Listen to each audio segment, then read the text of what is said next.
राक्षस की शिकस्त। एक ज़माने में एक दूर दराज इलाके में एक छोटा सा गांव था जो एक अजीम पहाड़ी सिलसिले के दामन में आबाद था। गांव वाले मेहनती और मेहरबान थे, लेकिन उनको एक परेशानी थी।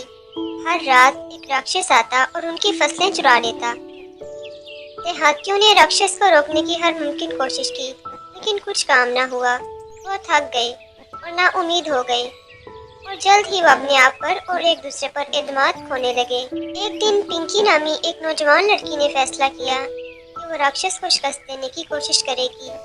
उसके पास कोई हथियार या खसूसी ताकत नहीं थी, लेकिन वो जानती थी कि राक्षस रोशनी से डरता है।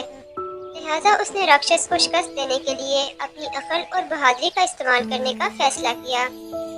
उस रात जब राक्षस फसलें चुराने आया तो पिंकी इसका इंतजार कर रही थी।